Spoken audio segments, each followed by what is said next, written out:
안녕하세요. 옆집 의사 김웅입니다. 하루에도 수십 명, 많게는 이제 100명 이상 진료를 보는데요. 그 중에서 꼭 3, 4명은 이 발목을 이렇게 접질러서 오세요. 네, 그런 분들 보면은 이제 가벼운 증상부터 시작해서 못 걷는 이런 심한 증상이 있으신 분까지 다양한데요. 오늘은 이 발목 접지르는 거에 대해서 설명드리겠습니다.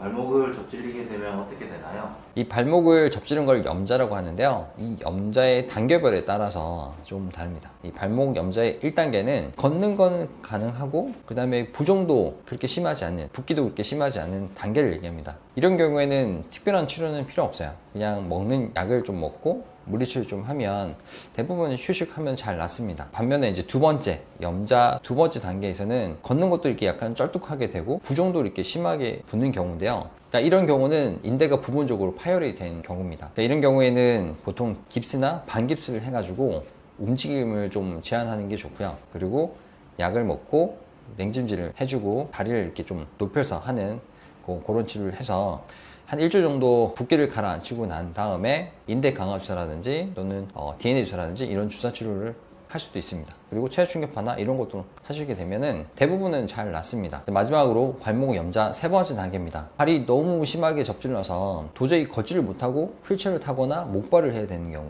그리고 너무 띵띵 부어가지고 아예 딛는 것 자체가 안 되는 경우는 보통 이런 경우는 인대가 완전히 파열이 되거나 골절이 되는 경우입니다.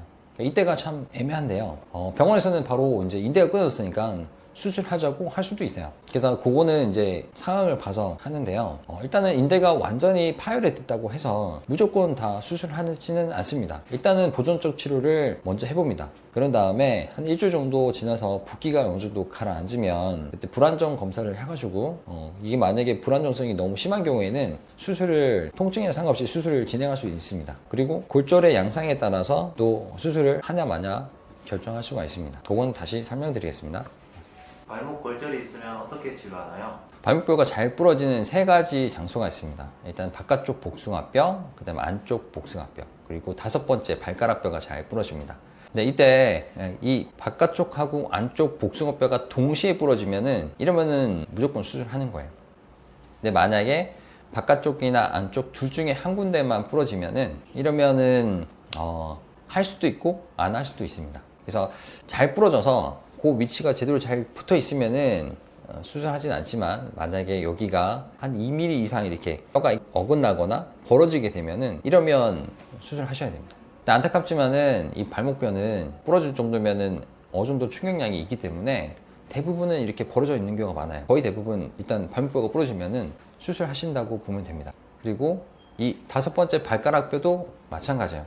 거기도 부러져서 잘 붙어 있으면은 괜찮지만 만약에 조금이라도 어긋나 있으면은 거기도 마찬가지 수술을 하셔야 됩니다.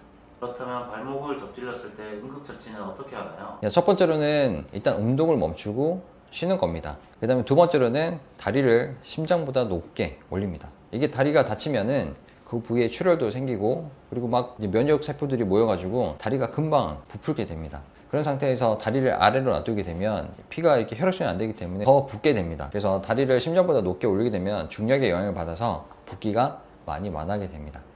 3번째, 얼음찜질을 하는 겁니다. 이 얼음찜질은 그 부위에 이제 통증 완화와 붓기 완화에는 도움이 되지만 너무 오래 하면 또 치료하는데 방해가 될 수 있습니다. 그래서 10분 정도 되었다가 20분 뛰었다가 또 10분 정도 했다가 20분 뛰었다가 이렇게 한 2-3번 정도만 하시길 추천드립니다. 4번째, 압박 붕대로 감아주는 겁니다. 이 감아주는 이유는 더 붓지 말라고 하는 것도 있고 또 불필요한 움직임을 제한해서 추가적인 손상을 막도록 하기 위해서입니다.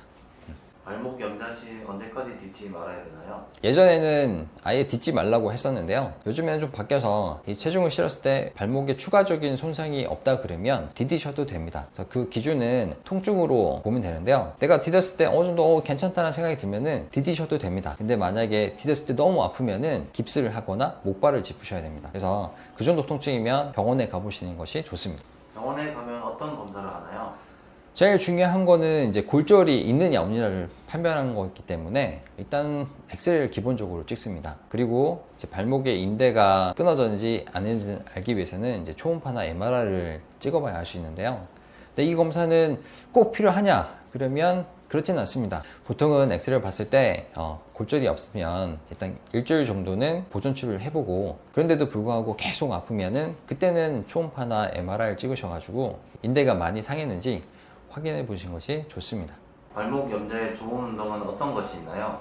발목 염자에 좋은 운동은 되게 많습니다. 되게 많은데 그 중에서 제가 추천하는 한 가지는 여러분 혹시 학다리 권법 들어본 적 있나요? 추억의 단어이긴 한데 양팔을 벌리고 다리를 한쪽으로, 다친 다리로 이렇게 쓰는 겁니다. 그래서 발목이 너무 아플 때는 못하지만은 어느 정도 회복이 된 상태에서는 하시게 되면 발목의 균형 감각도 키우지만은 발목의 내측과 외측의 인대를 다시 튼튼하게 해주는 좋은 운동 방법입니다. 그래서 양쪽 팔을 벌린 상태에서 한쪽 다리로 쓰는 건데요. 하는 방법은 쉽습니다. 근데 막상 해보면 쉽지가 않아요. 그래서 처음에는 평지에서 하다가 나중에 좋아지면은 이 밸런스 볼이라는 게 있어요. 그래서 공이에서 하셔도 됩니다. 시간은 뭐 오래 할수록 좋아요. 10초에서 20초 더 할 수 있으면 더 하셔도 됩니다.